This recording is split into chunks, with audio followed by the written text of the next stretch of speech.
symptômes de la SLA affectent chaque personne atteinte de façon différente. En effet, les signes et les symptômes varient d'une personne à l'autre et affectent différentes régions du corps. Une personne peut avoir une faiblesse dans les jambes et l'autre peut avoir des difficultés à tenir des ustensiles. Le nombre et le degré de symptômes augmentent généralement avec l'évolution de la maladie. Selon votre lieu de résidence dans la province, il peut y avoir un certain nombre de services et de subventions pour vous aider à gérer votre parcours avec la SLA. Certaines communautés ont des cliniques interdisciplinaires, SLA, pour aider à faire face aux problèmes de mobilité, de parole, de nutrition et de respiration qui peuvent survenir. Vous pouvez également être suivi par un neurologue, un médecin de famille et l'équipe de soins de santé du CLSC. Voyez s'ils peuvent vous diriger vers l'une de ces cliniques interdisciplinaires. L'équipe de professionnels de votre CLSC travaillera également avec vous pour obtenir des aides techniques, des aides à la mobilité et à la communication, ainsi que diverses subventions en fonction de vos besoins et de leur disponibilité dans votre région. Voici un exemple d'enseignement effectué à domicile avec une famille.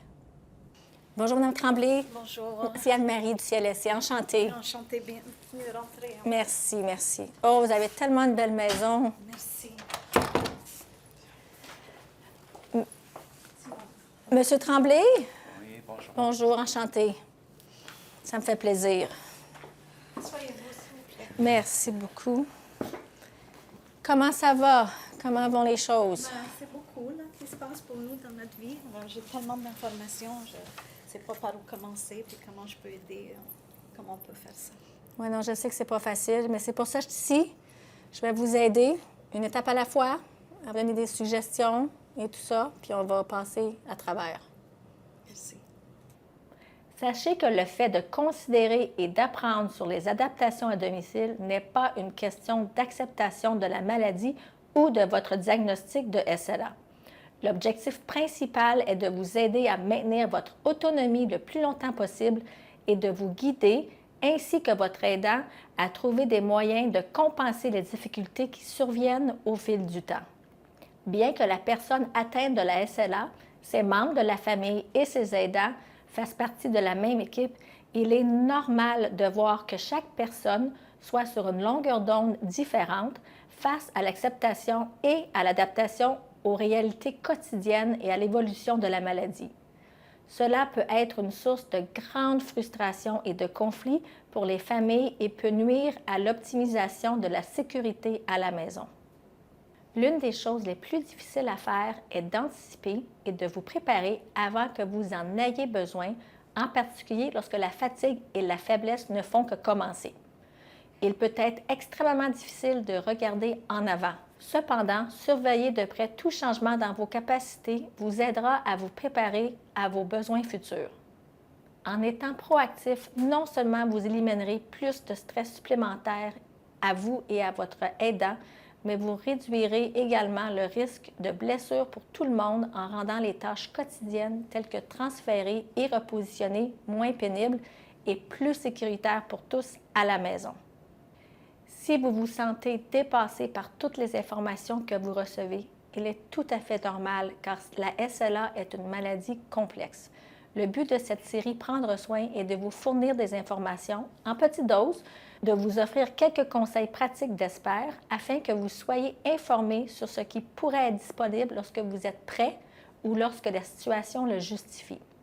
C'est comme si vous receviez les informations d'experts chez vous quand le moment vous convient. La plupart des personnes atteintes de la SLA veulent rester chez elles le plus longtemps possible. Ainsi, dans ce segment, nous soulignerons des stratégies spécifiques pour vous aider et votre famille à rester le plus longtemps en sécurité dans votre domicile tout au long de la progression de la maladie en introduisant diverses adaptations d'accessibilité à la maison. Étant donné que les membres de votre famille s'impliqueront probablement davantage dans vos soins et activités quotidiens au fur et à mesure de l'évolution de la maladie, il est toujours important de veiller à ce que tous soient pris en compte lors de la modification et des modifications à apporter à la maison. Par exemple, avez-vous de jeunes enfants, des animaux domestiques ou d'autres membres de la famille qui ont leurs propres besoins en matière de soins et de sécurité. Comme mentionné précédemment, il n'y a pas de moyen facile de savoir à quelle vitesse votre corps et vos capacités vont changer et attendre que vous perdiez votre autonomie ou votre fonction et que vous ne disposez pas d'équipement ou des aides techniques dont vous avez besoin quand vous en avez besoin sera frustrant et augmentera le niveau de stress de tous. Il ne sert à rien de forcer quiconque à accepter quelque chose quand il n'est pas prêt, mais rappelez-vous, les délais dans l'obtention d'équipements et les adaptations sont malheureusement très fréquents. N'oubliez pas cela et pensez à vos besoins futurs et à ceux de vos membres de votre famille et discutez-en ouvertement avec votre équipe de professionnels. Les ergothérapeutes effectuent les évaluations de la sécurité à domicile au cours des différentes étapes de votre parcours avec la SLA. Il est très important d'être honnête à propos des difficultés ou des défis que vous rencontrez pour mener à bien vos activités quotidiennes. Cela permettra à l'ergothérapeute d'adapter les recommandations à votre situation particulière et d'optimiser votre sécurité ainsi que celle de vos proches. Voici un exemple d'enseignement effectué à domicile avec une famille. La première chose que j'ai remarquée en venant ici, c'est la présence des 7 marches. OK. C'est peut-être quelque chose d'encore facile à faire, mais éventuellement, avec la progression, ça va devenir de plus en plus difficile à faire. La raison que j'en parle tout de suite, c'est qu'il y a un programme qui s'appelle le programme PAD qui existe, qui peut aider à modifier ou adapter les escaliers, comme ça. C'est un programme qui est assez long à faire, qui demande beaucoup de temps de votre part, puis il y a des délais. Donc, je vous donne le formulaire. Lisez-le. Si jamais vous avez des questions, n'hésitez pas à m'en parler. Il existe une vaste gamme de modifications domiciliaires possibles, temporaires à permanentes, peu techniques à sophistiquées, peu coûteuses à dispendieuses.